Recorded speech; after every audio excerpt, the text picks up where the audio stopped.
Hi, everyone. Welcome to the Genres 1 lecture. We've now finished going through all of the codicology units for this course. You're going to obviously be going back to the methodologies and the topics that we've talked about in those sections when you turn to your own projects. And hopefully, as you continue to look at medieval manuscripts throughout the rest of your lives, hopefully that's going to be something you all get to do. But today we're going to be kicking off our sequence of genres lectures. I'll be doing this first one on medieval Bibles. Now, there are a couple principal reasons why we're going to focus on the Bible.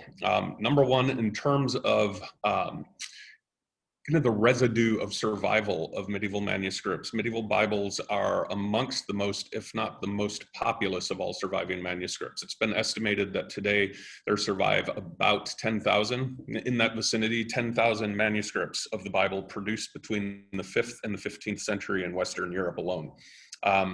That will be both fragments, small and substantial fragments, as well as complete codices.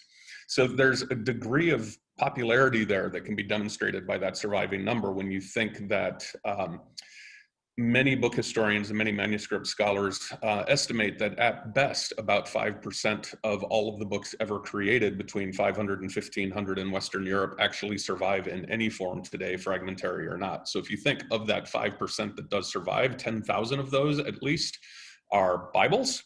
It can give you a sense of how you might want to extrapolate out to get a real sense of how popular Bibles would have been during this period. The Bible was the foundation of so many other types of texts and other types of books that developed across the Middle Ages that it is a foundational text for us to consider. However, we're not really considering text. So we're going to talk a little bit about kind of textual transmission and history in a way, but only insofar as it principally relates to format and book production. Another reason that I want to talk about the Bible today is exactly because of that relationship. The evolution of the medieval Bible between the 5th and the 15th century parallels, at the very least, if not absolutely drives, so many of the changes in the way that books were produced in terms of accommodating new styles of parchment creation to accommodating new styles of cutting a quill and developing different kinds of handwriting, all the way down to shrinking formats of books, the packaging of books, and creation of paratext that helps readers navigate those books. The Bible is at the center of all of these developments as the Middle Ages progress. And we're going to talk a little bit about that today, and you'll see what I mean by that. Another and final reason that I really want to talk about the Bible today and its evolution throughout the Middle Ages, principally as a format and its packaging, is because I'm holding a Bible right now, and it's a medieval Bible. You kind of can tell it's not in a very great binding. It's just a standard black library buckram binding. We've got a barcode on it for OSU libraries right there. You open it up, you can see it's been book plated. There's a lot of paper here. I'm not treating it particularly well. It is a medieval Bible though. And it's a medieval Bible with a title page. It's backwards, I know, on your thing. It's a medieval Bible that was published by Sheed and Ward Incorporated in New York in 1956. We're going to talk a little bit about why this is a medieval Bible. You're probably, most of you, if not all of you, are familiar with what one of these looks like. This is a 20th century Bible. It looks exactly like a 21st century Bible that might have just come off the press. But what we're looking at here is essentially a Bible of about 1250. Once we hit that period in 1250 where we're going to end our lecture today, we've effectively created, or the book producers in Paris and Bologna principally are responsible for creating what becomes the dominant format, the dominant look and feel of the Bible all the way till the present. We have our 2-column format, we have chapter divisions, we have very thin, in quote, uterine vellum style paper. We have running titles. We have notes and citations. We have little paratextual elements in the margins that kick out into different components of paratext. We have verse numbers that don't really come in until the 16th century, but we have the prototypical creation of the idea of dividing each chapter of the Bible into smaller subsidiary units emerging during the 13th century as well. So while this book was published in 1956, it's effectively a 13th century book. And there aren't a whole lot of modern books out there today, other than in terms of general format of adopting the codex format, that are true survivals, that are time capsules directly back to the Middle Ages. So I'm going to start off this screen share here. And find the right one. And this should be it right here. And start from the beginning here. All right. So I want to start off, well, we'll show you this, just the title screen. All right, so I want to start off with this idea of manuscripts as hyper-engineered objects and objects that embody meaning. This should not be a foreign concept for you yet. I don't know that I've actually used this kind of phrase, manuscripts are hyper-engineered objects. But by this point in the course, and having gone through Codicology 1 through 3, as well as the Dissecting the Medieval book, you should get a true sense of what exactly hyper-engineered means. When you look at a medieval manuscript, everything about it is the product of deliberate design, deliberate thought, and deliberate action. The kinds of things that we want to consider when we're looking at medieval manuscripts in general as hyper-engineered objects, and as we think about the Bible through this lecture, is all of these different components of engineering that go into the creation of a manuscript. We have the physical construction on the one hand, making the writing support, slaughtering the animal in the field, bleeding it, stretching and drying it, all of that, getting all the way through to the scriptorium, where you're going to have the page layout put on, have the order of operations go through with the scribe, the rubricator, and the illuminator, taking it all the way through the finished process and getting it to a binder. So the physical construction, every component of that is hyper-engineering. The script that is written in these books is hyper-engineered. Undoubtedly, you've realized this by now in all of the paleography sessions. We have deliberate design. We have the idea of cutting nibs in different ways on quills in order to affect different kinds of lettering styles. The usage of particular kinds of script for particular types of genres. All of this is hyper-engineered. Similarly, illustration and decoration. There's real thought that goes into their placement, the content of the iconography, how decoration is being used to serve as punctuation, as we discussed in the Codicology 3 unit. The textual content is hyper-engineered. You have to have an author for this text. He or she is going to sit down and really give some serious thought to what is the message of the text and how am I going to best rhetorically and grammatically express that thought and then render it onto the page. We have reader and user added hyper-engineered features. So as a reader or user is using these manuscripts, they're going through and they're interacting with the book. They're adding their own notes, they're adding corrections, they're glossing, they're doing all of these things that we also talked about in Codicology 3. And then the other hyper-engineering category that really comes into play here are all of the external and contextual relationships between the actual manuscript itself and all of the constructs around it, the social constructs, the political reality of the day, the religious reality of the day, any sorts of other influences, wider artistic styles and things like that that are pressing in on that book or that manuscript and influencing the way it's being created, engineered, designed, and then used. And then in turn, how that book is influencing and pressing back on all of those different social structures, religious structures, et cetera, to inform how people are using that book, and then in turn, how their use of that book might impact the way that they interact with the worlds around them. So manuscripts are this crucial locus of meaning when we're talking about the Middle Ages. You could actually even make that argument at any point through book history. The book as a package, the manuscript as a physical construct, is a real nexus for meaning and interpretation in life. This is particularly true with Bibles, and Bibles are very uniquely suited in many ways to kind of reflect this hyper-engineering and how everything changes in response to shifting needs of readers and shifting needs of the people producing books. So the development of the Bible throughout the Middle Ages can roughly be equated to being a reflection of the shift from this ancient philosophical literate notion of text as being esoteric and text as being something that's accessible only to those with intellectual privilege, and moreover, interpretable by people who have this intellectual privilege, shifting from that to the idea of the newer philological belief in and pursuit of greater accessibility in general. This does not, I should say, mean mass accessibility. We don't have literacy rates like we do today back in the Middle Ages, for instance. But you have this movement from esoteric inaccessibility to a greater accessibility and a more uniform approach to understanding the text that's being packaged. And you can roughly see this shift from one point of view to the next as operating through a lot of the things that we've looked at through the Codicology 1 through 3 units. So you can kind of equate this notion of esotericism and intellectual privilege with the idea of scriptura continua, where you have a text that, sure, you might be able to read it if you're literate and can make out those letters, but you have something that if you're really going to interpret it well, you've got to impose that meaning yourself. You have to do the work of actually making sense of the syllabic divisions, the word divisions, the phrase divisions, the sentence divisions, the paragraph divisions. Everything falls on you, and you need to be well trained in order to kind of work with that neutral text, that one block of endless letters. The modern point of view, though, takes textual presentation and it combines it with form. They complement and inform each other. So this is where you think about the grammar of legibility and punctuation and the imposition of all of these things as the Middle Ages progress.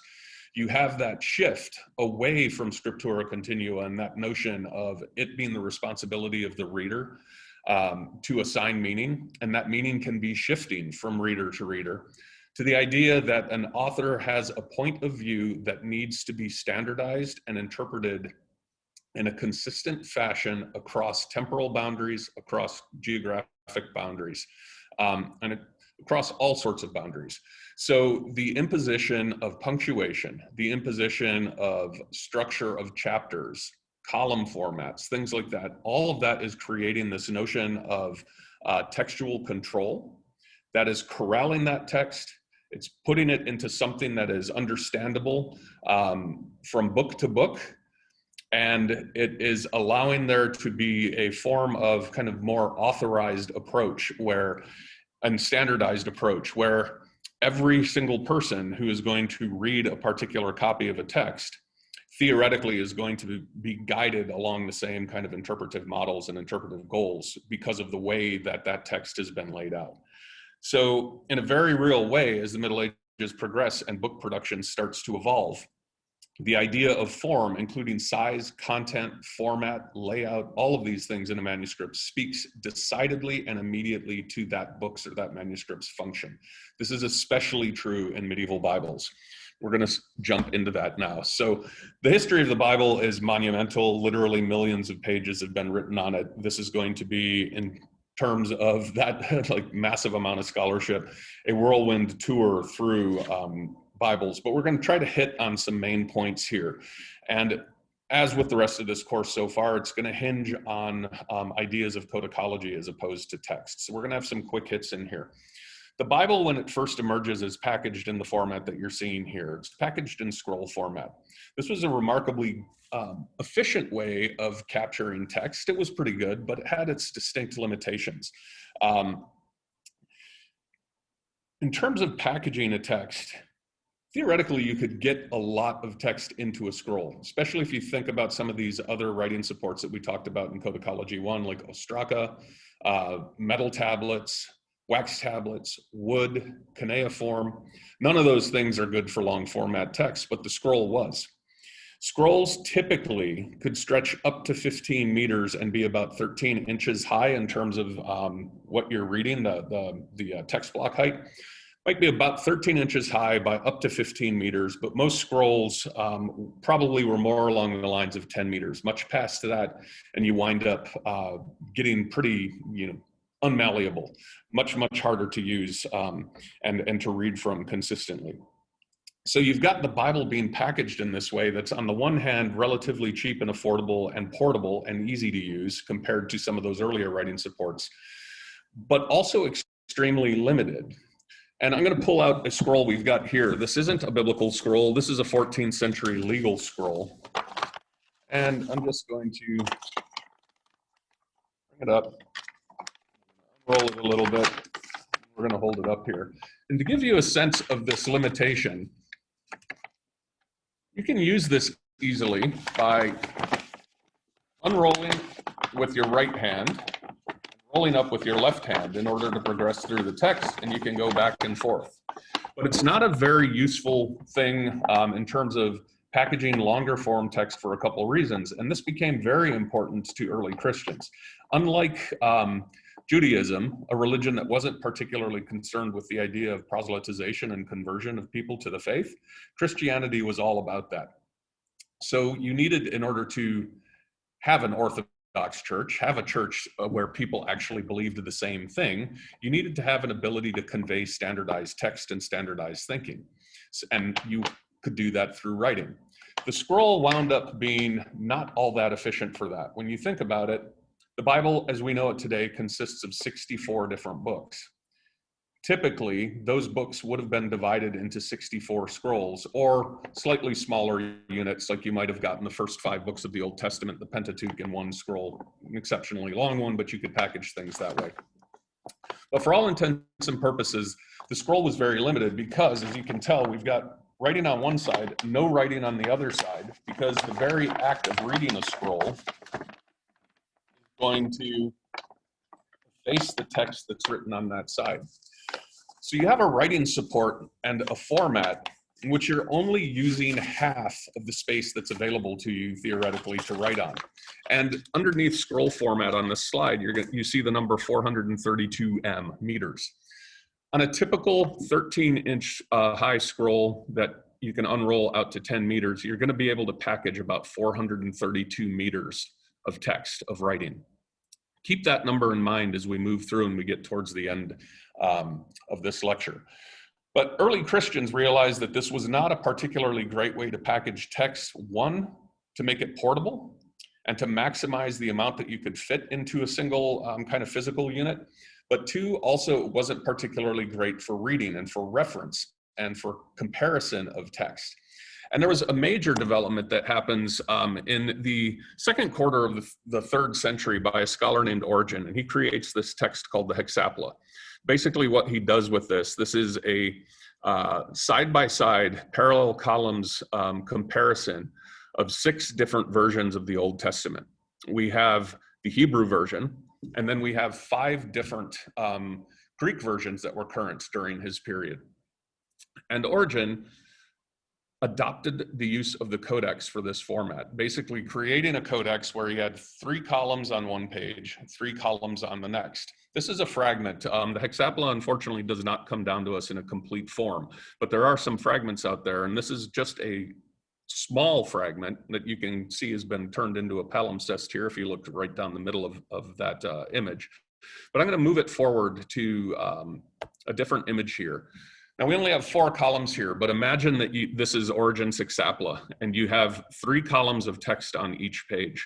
What Origen realized that he could do with the Hexapla was take these 6 different versions of the Old Testament, put them in 6 parallel columns, organize them 3 columns per page so that you had all 6 columns across a single opening. You turn the page, you have the next 6 columns.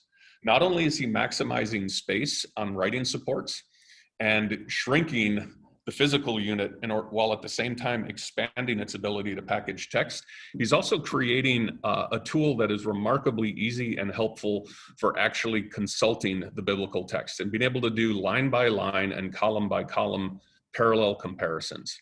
This was remarkably successful as a format. The Hexapla was very, very influential. And not just in terms of its text and what it did for kind of biblical scholarship and textual scholarship and textual comparison and editing during that period, it also became extremely influential in terms of helping Christians understand, early Christians understand, that the codex was the way to go in terms of packaging their texts. What we have here is an example of one of those early biblical Christian codices, the Codex Sinaiticus. This is one of the oldest instances that survives today of the complete Bible in one volume. It's also a manuscript that holds the earliest known version of the complete Christian New Testament. So moving from this idea of Origen kind of establishing the Codex as the dominant format that we're going to be seeing used in the Christian West, I want to talk a little bit about what St. Jerome does, because Jerome is extremely important for the history of the medieval Bible. So Jerome was one of the church fathers, a patristic fellow, who was commissioned by, or I wouldn't say commissioned, He was asked very authoritatively by Pope Damasus to work on creating a uniform edition of the Vulgate Bible. This was not a new translation.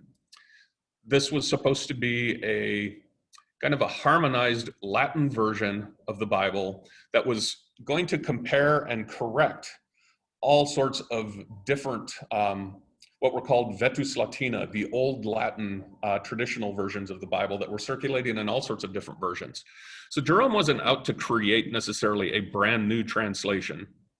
He was originally intending to just harmonize these old competing Latin versions. So he takes about 20 years to do this process. And during the course of this, he gets more and more ambitious with what he's doing. Rather than just look at the varying Latin versions and try to harmonize those, he winds up extending his work into real kind of linguistic scholarship. He goes back to the many different Greek versions that there were.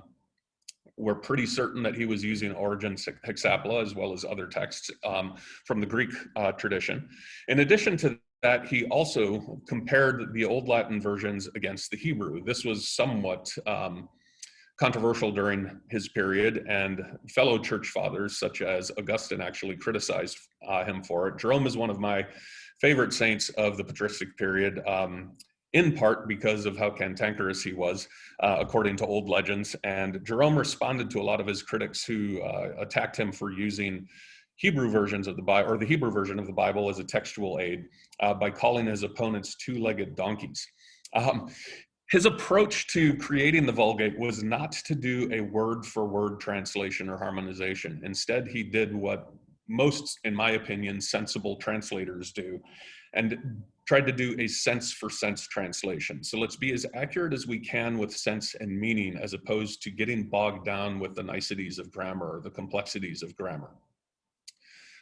In addition to expanding the scope of his translation efforts or his harmonization efforts into looking at other languages, he also wrote commentaries on many, many of the individual books of the Bible that he worked on. These commentaries not only went a long way towards offering Jerome's own interpretation of what was happening in those books and providing some of what he understood to be the history behind their authorship and creation. He also spoke in these commentaries a bit about his own editorial and translating processes. This becomes important because as the Middle Ages goes on, and by the time we get to the end of this lecture in the mid-13th century Bible, a lot of Jerome's commentaries have become standardized prologues that wind up traveling with every book of the Bible and every copy of the Bible that is made in Paris, Bologna, Oxford, and all over Western Europe. So he finishes his translation or his edition roughly around 405, but it doesn't ever become, throughout the course of the Middle Ages, the official Latin Bible of the Western Church. But by the 8th or 9th century, it's effectively accepted as, and I would hesitate to maybe say accepted, it's just, it becomes the most populous, it becomes the most common form of the Latin Bible that's out there. It doesn't officially become the Bible of the Catholic Church until into the Reformation, where at the Council of Trent in 1546, it's officially made the Church of the Roman Church, or the Bible of the Roman Church. Moving on from Jerome, I just want to touch on the first European pandects. Now, pandect is an important word in the history of the Bible. A pandect, all that means is the entire Bible from Genesis to Apocalypse packaged in one set of covers, as opposed to a bunch of scrolls, or as opposed to a bunch of different codices that are packaging different parts of the Bible. The two biggest, I mean that physically as literally and physically, as well as in terms of most influential. The two biggest Bibles to consider from the early medieval period are the Codex Grandior of Cassiodorus, and there's a direct line from Jerome to Cassiodorus. Cassiodorus deliberately chose the Vulgate as kind of his version of an authoritative edition, or his choice of an authoritative edition of the Bible, in setting up his own monastic community at his estate in Vivarium in southern Italy. And he used Jerome's edition of the Bible, the Vulgate, as the authoritative Christian text to go along with the authoritative texts of the classical tradition that he was also incorporating in the teaching that he was administering and that he was promulgating through Vivarium. So this was a very large format Bible, the Codex Grandior. That's why it has that name, the larger book or the very big book. And we're almost positive that Cassiodorus's Codex Grandior wound up traveling to England, likely in the early mission of St. Augustine into southern England. And at some point, that Bible moved on up to northern England to likely, we think, the twin monasteries of Monk Wearmouth Jarrow up in Northumbria. And in the late 7th century, the abbot of the twin monastery, Celfrith, he wound up commissioning 3 monumentally huge copies of the Codex Grandior. You can get a sense of these here. Only one of these now survives. Fragments of the third survive, but only one survives as a bound codex, the Codex Amiatinus. And it's 19¼ inches high, nearly 13½ inches wide, 7 inches thick when you lay it on its back. It's 1,040 folios, and it's over 75 pounds in weight. So Celfrith wound up commissioning or having made 3 of these, one for each of the twin monasteries, and the third that was going to be intended as a gift to the Pope. One of these books did indeed wind up traveling with the abbot into the continent and was wending its way towards Rome when Celfrith wound up dying en route. The large manuscript produced in Anglo-Saxon England up in the north wound up settling at a place called Monte Amiata in Tuscany, where it lived at this monastery for quite some time. And then ultimately in the 15th, early 16th century, it was appropriated by the Medicis, and it wound up in the Laurentian Library in Florence. These 2 Bibles, these huge Bibles, I don't bring them up just because they're interesting historical curiosities. We can kind of trace the entire development of the Bible from the 13th century and kind of in some ways what I would call the final form of the Western Bible, all the way back to these 2 particular efforts, the Codex Grandior and then Celfrith's efforts to create these 3 Bibles. We'll touch back on that in a second. So moving on from those 2 Bibles, we're going to not talk about some specific Bibles, and instead we're going to talk about Bible families. So we've got the Jerome's Vulgate. We've got it as transmitted by Cassiodorus's Bible, and then it goes into the Codex Amiatinus and its other 2 Bibles that were part of that same project. Those in turn wound up influencing all sorts of other Bibles being created around Western Europe during this period. And the first big family of Bibles to emerge are the Carolingian Bibles. And this family can then further be subdivided into 2 principal subunits. The first and by far the most dominant subunit are the Alcuin or the Tours Bibles.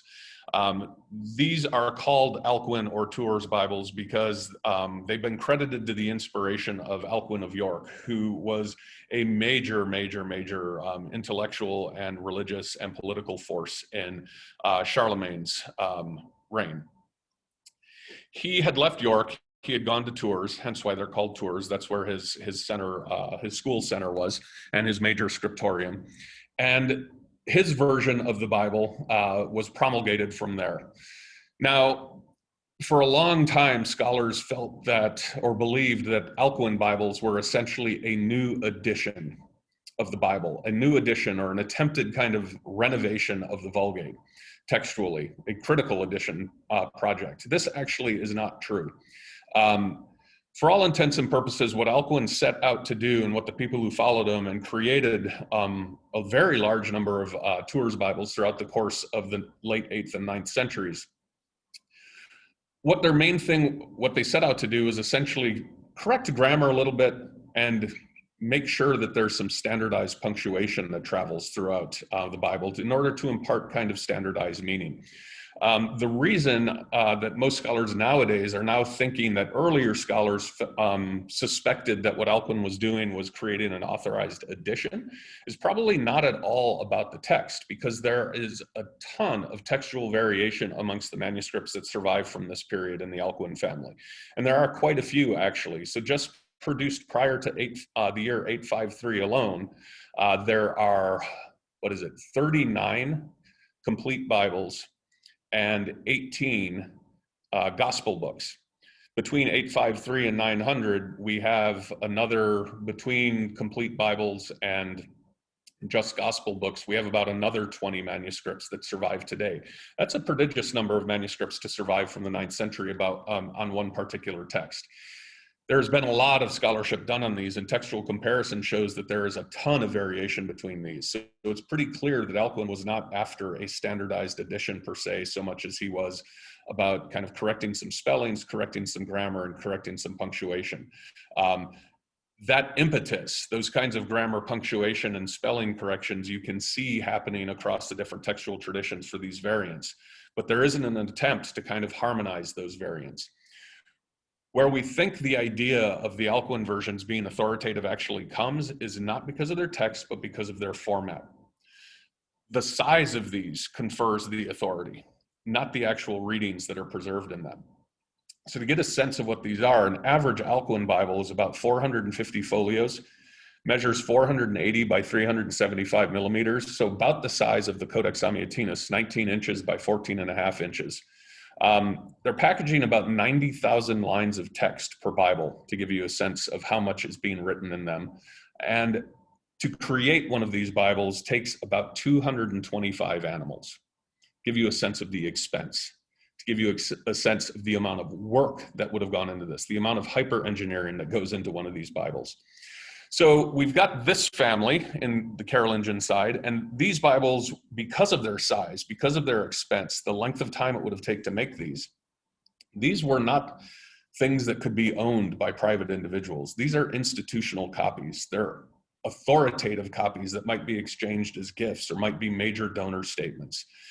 They survive in such prodigious numbers, relatively speaking, because they were treasure books from the very beginning.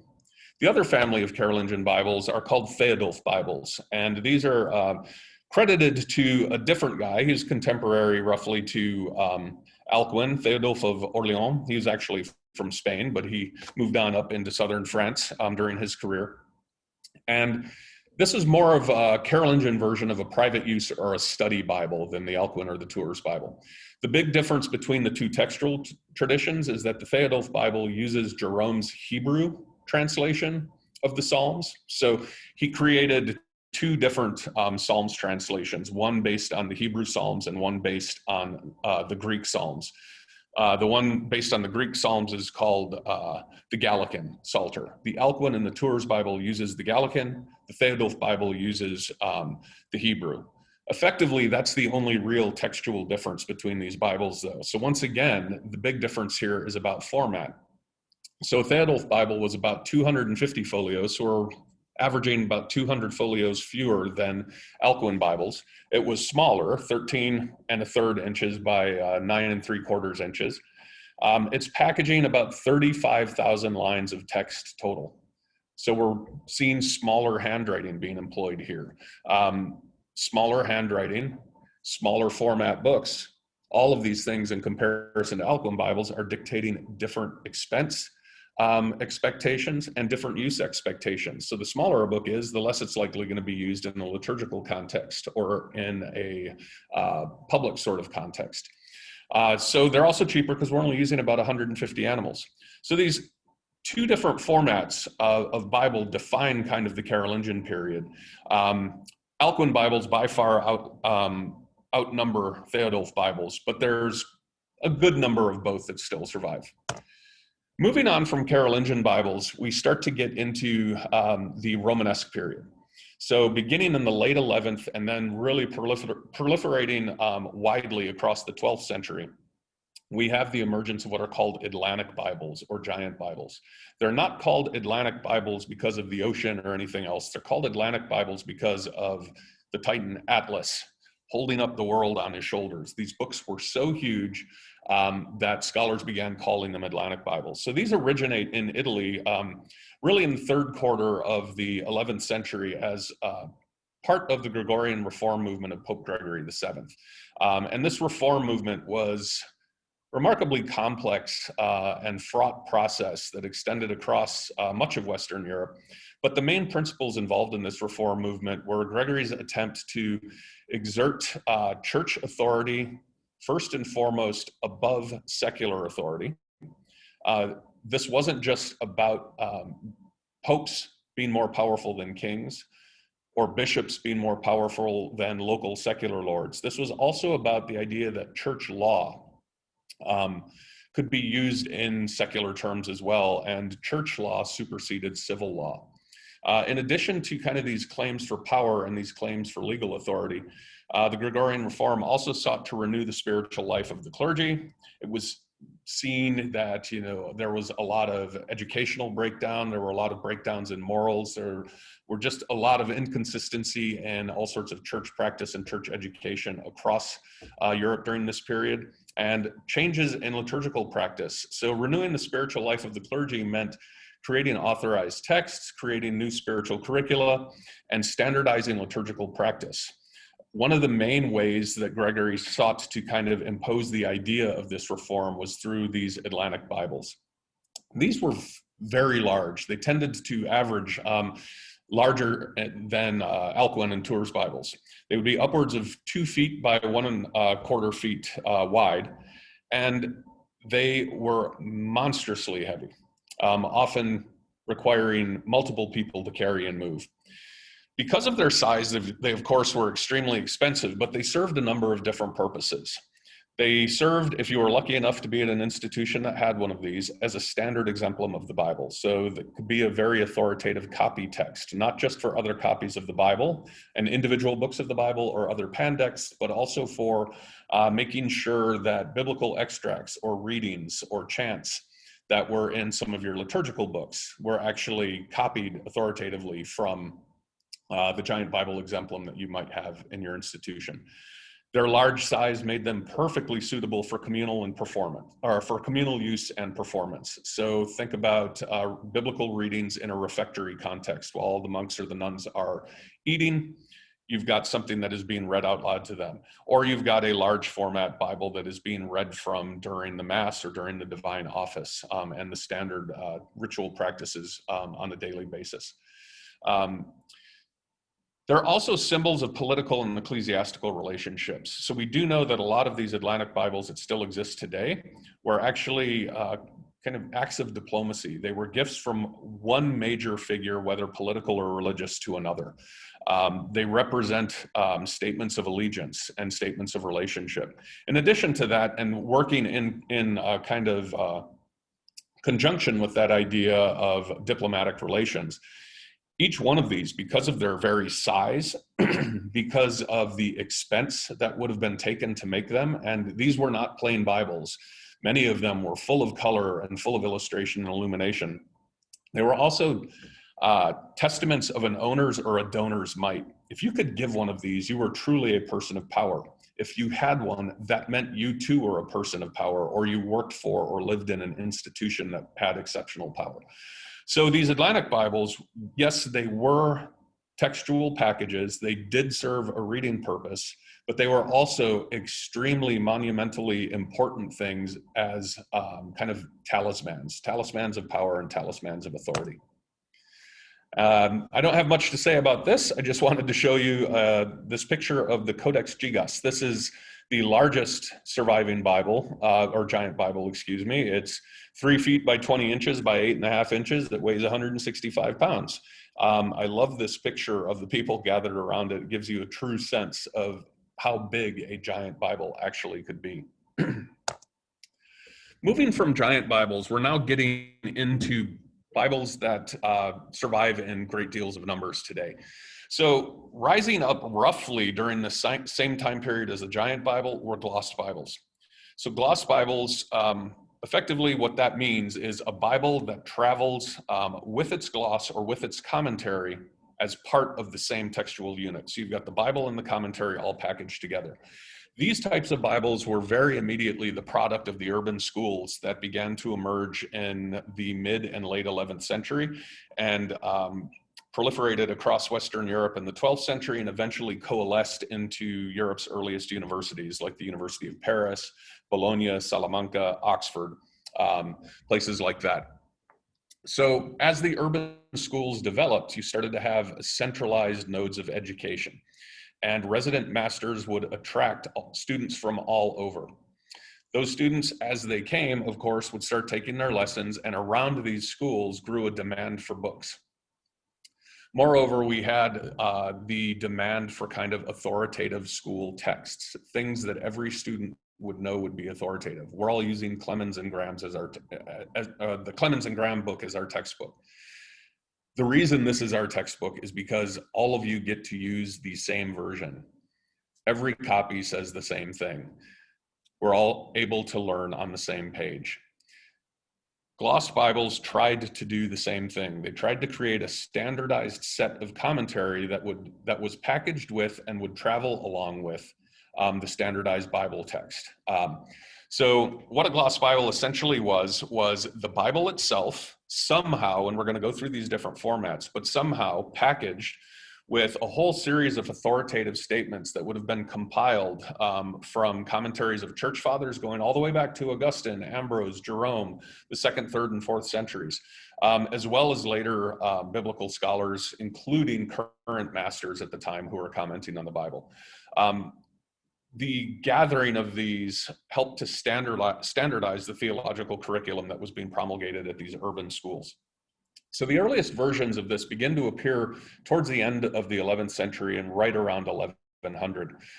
The entire Bible is glossed by about 1140. The very first pieces that were glossed, however, were the Psalms, the Pauline epistles, and the Gospels. And the reasons for this, those were the 3 sections of the Bible that were most heavily used in pastoral care and liturgical practice.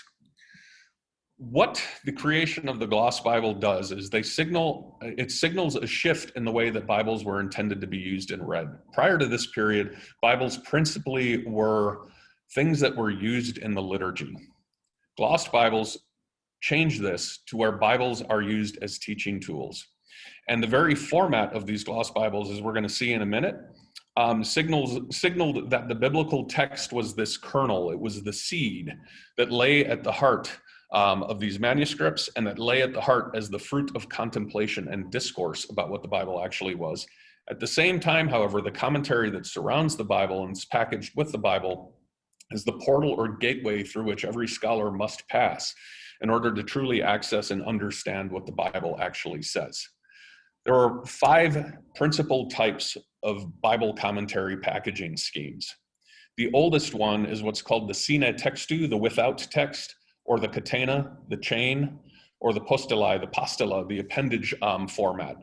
And the hallmarks of this format, it likely is a representation on paper of actual classroom experience and practice. And what I mean by this is there is no really special layout here. What happens is you have the text, whether it's in one column or 2 columns, where the Bible text and the actual commentary text follow one after the other. So if we look at this page here, this actually isn't an early medieval Bible. This is an early 15th century catena format Bible. And in each column, we have both biblical text and commentary text. And the way you can tell the difference between the two is that the biblical text, the actual words of the Bible, are underlined in red. Anything that's not underlined in red is commentary text. What this does is it partitions the biblical text into small digestible bites. And this is where we think that this is actually a visual representation of actual classroom practice, where a master might read out a portion of a verse of a Bible reading and then offer his own commentary on it. What these digestible bites did was allow the Bible to be broken apart into small units that you could partition, you could chew on, you could really get into point by point. But in terms of this being a reading text, it wasn't particularly good because readers saw it as being choppy, destructive and disruptive of the actual flow of the biblical text. So other means, layout means and things were starting to evolve in order to help create distinct identities between the biblical text itself and the commentary text that would surround it. The very first and earliest format of this is called a simple format glossed Bible. And there's really not much to it. If you look at this right down the center of the page, you have a widely spaced text that is slightly larger in that central column. That is the actual biblical text. Then in between the lines and in the margins around it, you have all of the commentary. So you have a clear division here, with the exception of possibly those interlinear components. You have a clear division between what is commentary and what is the biblical text. In addition to the placement of the text principally around the biblical text, the gloss is also separated from the main biblical text by size. So we're seeing the implementation of a grammar of legibility here. So some of the strengths of this format: this would have been ruled principally for the biblical text itself, where that central column is going to be ruled page after page. So in the actual pre-production process of a manuscript like this, a scribe or a scribal assistant could go through and just quickly put in that central column of text. It then affords this fluidity. So you can go through and you copy out the biblical text, but then you have all of these empty margins that allow you to place that commentary whenever you need it and wherever you need it. So you've got this kind of flexibility of movement. It's pretty easy still, maybe not quite as easy as Catena format to use in the lecture context, but if you wanted to, you could use this pretty easily in the classroom, because you can read the biblical text pretty clearly, and then usually the commentary text is going to be located somewhere fairly close to the portion of the Bible that you're reading. There's a simplicity of production here. Like I mentioned a few seconds ago, you can rule every page for the biblical text, and then you just add ruling for the glosses only as you need it. Weaknesses of the format, however, though, simple format Bibles very often lack visual cues and reader's aids. There's a very poor grammar of legibility. So in this case, as you can see in this page, we don't have implementation of color to help us navigate the page. What we do have are occasional paraph marks or pilcrows, but these are not tie marks per se. They're allowing us to parse the individual components of the glossed text, but they're not telling us where these match up. So it's a relatively imperfect grammar of legibility that's working here. There's also inconsistent collocation of biblical text and gloss. So what I mean by that specifically is the gloss text does not necessarily line up exactly next to where the biblical text is. And indeed, on the page that we're looking at on this slide, some of the commentary on the verso side of this is actually informing the biblical text that we see on this surface. And then also, this is a bad representation of this final point in terms of this picture, but there's a real potential for wasted space on the page here. So if you're only glossing and including glosses where you absolutely need them, that leaves you with an awful lot of dead marginal space. This might be good for creating flexibility for a reader to add his or her own notes, but typically in terms of the production process, this is an inefficiency. You're wasting a lot of space and you're creating a book that technically is more expensive than it needs to be.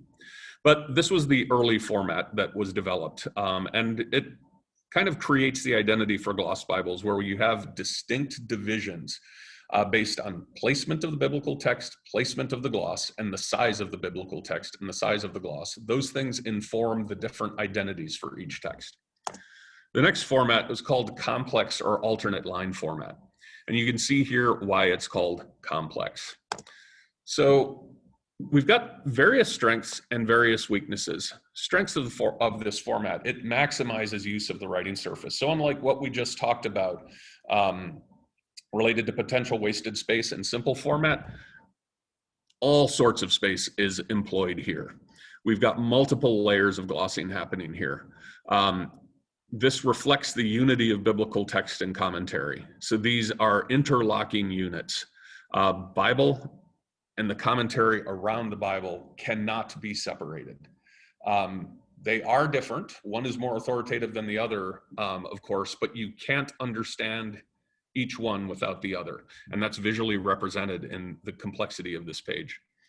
Because of the complexity of the page, they develop a much more pronounced grammar of legibility. I have a question mark after this in the list here, because one could argue that the grammar of legibility doesn't actually help much, but believe me, it does if you work with these manuscripts. So we have the imposition of more tie marks, we have the introduction of more color, we have the introduction, typically in complex format gloss Bibles, of more decorative elements, all sorts of things that help tie the page together in different ways. We also have the introduction of more systematic use of citations and cross-references. So we're getting not just these tie marks, but we're getting textual notes saying, oh, if you are reading this note, you may want to bump out to this different chapter and look at the notes for that. So there's an attempt to kind of create a larger conversation around a particular unit of the Bible, as opposed to just providing commentary about that one little unit. So it's creating a larger kind of tapestry understanding of the entire Bible. Weaknesses: this format would be remarkably inconvenient for live in-class use. Just take a look at the picture on illustrating this slide. How would you navigate that page on the fly and live as a lecturer? It would be remarkably difficult. But I would argue that maybe this isn't a weakness. It could just be a change in its focus of use. So if this isn't for classroom use, then what is it for? I think this format clearly shows that what we have here is a reference copy. This is scholarship happening. This is what you go to as a student or a teacher when you're trying to prepare your own lecture or trying to prepare your own homework. The bigger and biggest weakness here is more about production process. It's much, much more laborious to produce than any of the other glossed Bible formats. So you will have an easy ruling process here where everything is ruled all the way across the page. So that process is easy. But then when you're laying out the text, this is where it gets difficult, because no single manuscript, or excuse me, no single page is the same as any other page. And just look at these two facing pages here. They are not at all following the same format. So the ratio between commentary text and the Bible text shifts depending on the needs of the scholar and the kind of the constraint of the page and how much commentary there is actually in relation to, say, a single chapter or a single verse or a single word or a single line of the Bible. So this creates remarkably difficult work for the scribe, who needs to figure out and estimate very, very accurately how much space is going to be needed, relatively speaking, for each page for the gloss and for the Bible. This means that each folio is then laid out individually, and each page then has to be written individually, which of course is something that happens with every manuscript. But what I mean by this is extreme care has to be taken when you're laying out your text to make sure that the main text continues fluidly from one page to the next, and that the glossed text, or I should say texts, continue fluidly from one space to the next, because each one of these pages has multiple units of glossing, some of which do not complete on one page but carry over to the next. So you may have multiple elements of gloss that move from one page to the next. It's a remarkably difficult type of manuscript to make. Very, very quickly after this, the complex format develops right around 1160. At the same time, I have a typo here, it says 1150, but it's really about 1160. At the same time as this happens, we have a brilliant scholar named Gilbert de la Porree. He was known as Gilbert the Universal because it was believed that he'd actually read everything there was that had ever been written. He creates a different type of glossing format called the cum textu format, or the with text format. As you can see here, it is a very distinct look. You have on the inner columns of each page, you have the biblical text. The outer exterior columns, you've got commentary text. And the way this was written out was the pages would be ruled together in two columns. The gloss text is written every line. The biblical text is written every other line, or I should say it's written every other line, but the size of 2 lines of gloss text. And then in order to kind of create a more even distribution of commentary with biblical text, the actual biblical text could be stretched or compressed as needed in order to allow it to line up as closely as possible to the actual commentary that accompanies that portion of the Bible. So strengths of the format: we have biblical text and gloss traveling closely together. It's relatively simple to lay out the page. It's a little bit more difficult scribally because you're going to have to, know where to stretch and know where to compress that biblical component of the text. And this integrated marginal and interlinear commentary. So what Gilbert did here in creating his own commentary is, of course, he was using earlier authorities, and he would take a lot of that marginal and interlinear stuff that appears in the complex and simple formats, and he creates a single kind of commentary narrative and then packages it in this much more easy to read way. Weaknesses of format: again, we come back to some wasted space on the page. Just look at the leaf on the left and how much space is wasted in the biblical portion of that text with all of that stretching of words. And it can be difficult to keep texts lined up. The final format of Gloss Bible that develops is called the interchism format, the intercut format. And this was developed also right around 1160 by Peter Lombard. It's a really, really elegant format for laying out the Bible. And I really don't know what weaknesses we might say it has. Please enlighten me if you think that there are any weaknesses here. I'd love to hear your perspective. But basically, we've got ease of layout in scribal work. Everything is ruled in 2 columns. And we've got same thing as we had happen in Gilbert de la Perez. We've got everything ruled to 2 columns with the gloss text written every line, the biblical text written every other line. But we have that biblical text within each column partitioned a little bit further into these little bite-sized chunks. And then the commentary is nested around that or wraps around that. So it's easy to keep text and gloss together as well as being easy to lay out and write. This kind of layout, despite kind of the weird intercut look, because it's in 2 columns, it reflected the standard look and feel of many other formats, and it created kind of synergies and efficiencies of book production practices and scribal workshops. And we have a return to this being very, very easy to use in a classroom setting. So you'd read out one of these biblical textual snippets, and then you've got all of the commentary that you need packaged around it. So weaknesses of format, again, you tell me. I'd really, really like to know. I'm sure that there are some, but when you're comparing this format to the other versions of glossed Bibles, this is by far remarkably the easiest to deal with. So glossed Bibles, as you might imagine, based on looking at a page like this or any of the others that we've looked at, glossed Bibles never traveled together as complete Bibles. You would never see a glossed Bible that encompassed the entirety of Genesis to Apocalypse. That would be a monstrously huge Bible. So glossed Bibles were never pandects. They always traveled in multiple volumes, unlike the Atlantic and the Giant Bibles. So emerging kind of at the tail end of the Atlantic Bible period and amidst the proliferation of glossed Bibles, we have what are called transitional Bibles. And this is where we really get into the pandect format, the single volume Bible format becoming the dominant format for Bibles. And what I have here are 2 pictures. Just want to draw your attention to the one on the right. That's a leaf from the Hornby Cockrell Bible. All of you worked with the Hornby Cockrell Bible leaf during the in-person Codicology 3 units. The leaf on the left is a giant Bible leaf. Unfortunately, digital representation doesn't allow us to see the difference in size. But I wanted to put these 2 together. Just imagine the one on the leaf, on the left being about 4 to 5 times, maybe even bigger than that, than the leaf on the right. But you can see a real kind of connection between the 2. While the one on the right is remarkably smaller, much, much smaller than the one on the left, the layout is basically the same. We have these large illuminated initials marking the beginning of a different Pauline epistle. We have these Roman numeral sections that are chapter numbering systems and a chapter outline. We have the use of decorated and rubricated initials to help break up the text. We have the imposition of Roman numerals within the text or in the margins to help us show where new chapters begin, etc. The transitional Bible is essentially a giant Bible. The only difference is that it is transitioning to a smaller format.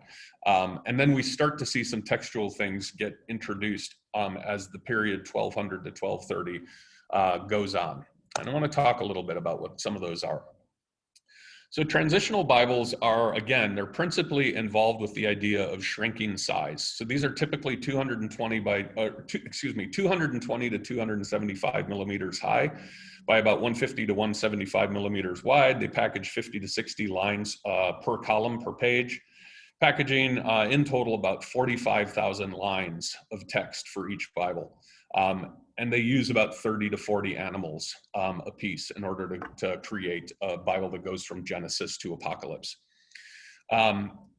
Some of the changes that happen in the transitional period is the traditional capitula lists. So if you look above the letter I You have two letters I on this page. We've got one with James in it, and then we have a decorated and illuminated I right above that. Immediately above that I, you see this list of Roman numerals. That's a capitula list, and that is basically just providing the chapter outline for this canonical epistle of James in the New Testament. These chapter lists were very traditional and went back to the Alcuin Bibles. The chapter numbering structure in Bibles up to about 1200 was remarkably fluid. And if every one of us had a different copy of the Bible, say we all had a copy of Genesis, and it's a Bible produced in 1150. Each one of our copies of Genesis could conceivably be divided according to a different chapter numbering structure. One of us might have a book of Genesis with 12 chapters, whereas another one of us might have as many as 100 chapters in it. The book of Exodus, for instance, could be anywhere between 40 and 130 chapters, depending on the textual tradition of transmission tradition from which a Bible was copied. So you'd have these capitula lists inserted in order to help make sense of those chapter divisions and to provide an outline for the reader. In early transitional Bibles, these capitula lists are reproduced. And again, I believe this is because small format transitional Bibles effectively are copies of giant Bibles. But as the period 1200 to 1230 extends, these capitula lists slowly start to disappear. In concert with this, we have a revision of the chapter structures for every book of the Bible except Psalms. The reason not Psalms, the Psalms had been divided into 150 or 151 if you use the Hebrew translation, going all the way back to the original Hebrew Bible. But all of the other books of the Bible, beginning right around the 1180s, 1190s, there's this revision process that starts. We believe it started in Oxford with a group of scholars who are particularly interested in the Hebrew biblical tradition. And they start to recognize that the use of all sorts of different chapter numbering structures is not a particularly good scholarly practice. And they want to find a more authoritative way to divide chapter numbering of each book of the Bible. And so over the course of about 25 years, a revision happens, and it starts to proliferate out from Oxford and then from Paris and becomes standardized throughout all sorts of different copies of the Bible. By about 1240, thereabouts, the new chapter numbering structure has completely overtaken all of the old chapter numbering structures. The capitula list has disappeared, and that new chapter numbering structure that has emerged is the same chapter numbering structure that we now use in the Christian Bible today. So we've got the capitula list disappearing, we've got a revision of chapter numbering structures. In addition to that kind of textual change, we have changes in script. So shrinking format Bibles mean that writing has to change too. Writing is getting smaller. So what happens is scribes start to adopt that smaller glossed script that is used in glossed Bibles and adopt it as the regular style of writing in transitional pandect Bibles. In addition to adopting a smaller format of writing, they're learning how to cut their pens in different ways in order to create the new letter forms that help accommodate that smaller form or that smaller style of writing. In addition to that, they start to use different abbreviations and increasing numbers of abbreviations in order to compress the text even further. And they start to use more and more color throughout the text. So these will be capital letters stroked in red. It might be, as you can see on this page, the introduction of versal or chapter initials in alternating red and blue in order to help you navigate that text better. In addition to those changes related to script and decoration, we also have changes in parchment production.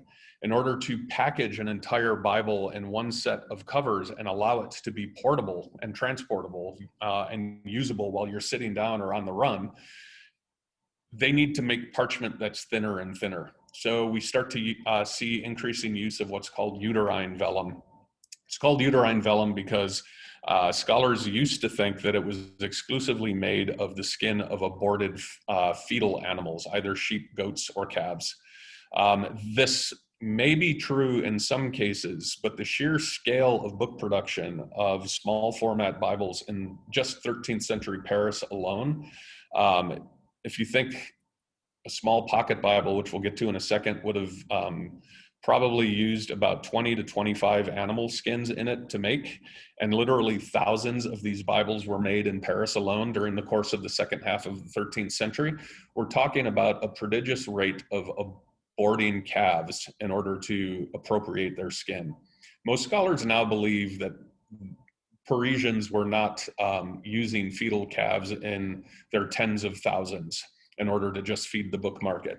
So we now are thinking that there were all sorts of changes in the way that parchment was being manufactured, principally in stretching and drying and in scraping processes in order to get the skin thinner and thinner and thinner to create thinner books that are packaging more and more text. In addition to these changes, we now see emerging an established set order of the biblical books. So prior to this, Genesis could actually be the sixth book that appears in the Bible. The New Testament might appear before the Old Testament. You might have the Gospels followed by the Pentateuch, followed by the Psalms, then the Pauline epistles. There really was, if you had a Pendeck Bible, not necessarily a standardized order of the books of the Bible.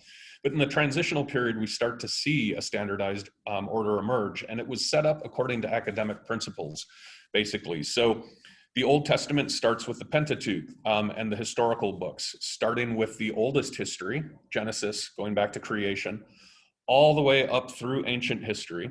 Then we have the Psalms, followed by the wisdom books, then prophecy, and then we conclude with another set of historical books, 1st and 2nd Maccabees. And the reason that these are included here as opposed to towards the front of the Old Testament is because the period of Maccabees happens very, very close to the beginning of the New Testament historical period.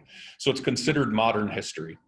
And it aligns nicely with then the beginning of the New Testament, which also follows the historical model by starting with Gospels, the historical life of Christ, followed by Acts, the historical life of the apostles after the crucifixion. And then after that, we get the Pauline epistles as a textual unit, the canonical epistles as a textual unit, and then the entire Bible rounds out with the prophetical book of Apocalypse and the end of time. So we have a very nice kind of thematic, historical, academic package of all of the books of the Bible from the beginning of time to the end of time. That is a new development during the early 13th century.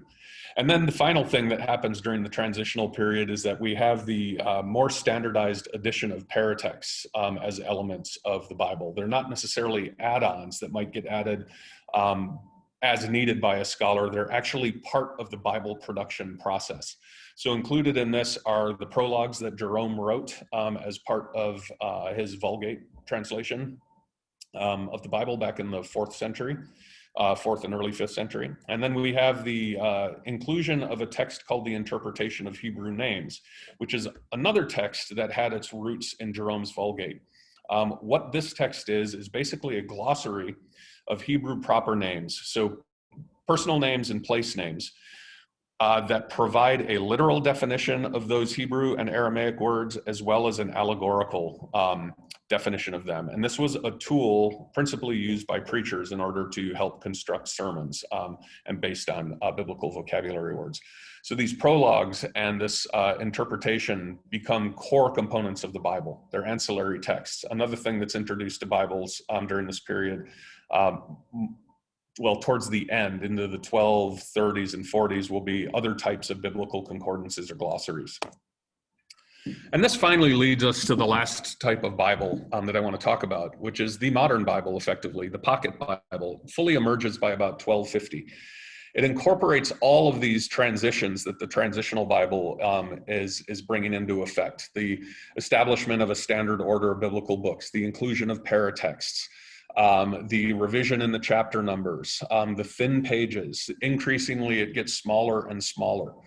So by the time we get to the fully fledged Pocket Bible period, we're looking at Bibles that can be as small as 150 by 110 millimeters. This is a very, very small book. 50 to 60 lines per column per page, packaging about 55,000 lines in total, so consuming about 20 to 25 animals. So we've gone from the Carolingian period, where an Alcuin Bible is packaging hundreds of animals to make just one Bible, down to 20 to 25 animals to package a pocket Bible. To give you a sense of the kind of physical efficiency and textual efficiency that a pocket Bible represents compared to the earliest version of the Bible that we would see packaged in scroll format, a single scroll, as we mentioned earlier, packages only about 432 meters of linear text. A pocket Bible on average packages 3,000 meters of linear text. So about 1.85 miles of text can be represented in one of these small format Bibles. So typical characteristics of these pocket Bibles: very small, minuscule script, incredibly tiny, sometimes as small as 15 to 16, 17 lines of text per inch. It can get that small. Very, very thin pages that are sometimes translucent. You can see your own hand behind them as you're turning the pages. We've got the standardized order of biblical books, the set of prologues, the use of the new chapter divisions, again, except Psalms, the interpretation of Hebrew names, the imposition of more concordances as the 13th century goes on, and then a simplified production process as a result of all of this, because we know what is going into every Bible. So when it comes to scriptorium practice, you can partition the Bible into these distinct units that you can farm out to multiple scribes to work on it at the same time. You also know basically how long the book is going to be, how many skins you're going to need. You know you're laying it out in the same format every time. You just have an incredible kind of confluence of efficiencies happening in the medieval Bible by the time we get to the pocket Bibles. So that's where I want to conclude with this. I know that this was a whirlwind. I talked fast and I dumped a lot of data on you. I want to really go out of my way to extend an invitation to you all to ask me questions. Set up office hours meetings with me, Zoom or in person. If you want to learn more about the Bible or have questions about this, this is my one of my specialty focus areas is the evolution of the medieval Bible, specifically 12th through 14th century. So there's a lot more I can tell you about this. I'm also happy to answer things via email, and we can set up appointments outside of office hours if you're interested as well. But the last slide I want to leave you with, and normally I'm able to do this in in-person classes much more efficiently because we can actually all be together and look at physical manuscripts. But one real detriment to delivering a recorded lecture like this, where you're only seeing my PowerPoint slides, is you get absolutely no sense of the scale of these manuscripts. So the last slide here is just kind of showing you the progression as we go from giant Bibles to pocket Bibles. So on the left of the screen here, we have a single leaf from a giant Bible. I want to point out that this is not as big as this leaf originally would have been. You can tell that the exterior margin is extremely cropped. The upper and lower margins are also very, very cropped. So I would say probably add at least another 2 inches to the upper margin, the lower margin, and the exterior margin here.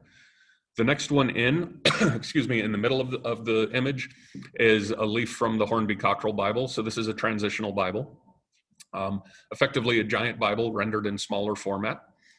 Next to that, we have a kind of first generation pocket Bible. This is a pocket Bible. We have about, 130, 140 leaves from this in our collection. And this Bible was produced sometime between 1240 and 1250. And then next to that, on the far right of this image, we have a fully fledged, like hardcore pocket Bible, super, super small format. And this one was produced right around 1275. This is the final form of the pocket Bible. So I just wanted you guys to have visual reference to this, to see what this evolution actually looks like in size terms and physical terms. Okay, thank you very much for your attention. I'm very, very, again, welcoming of any sort of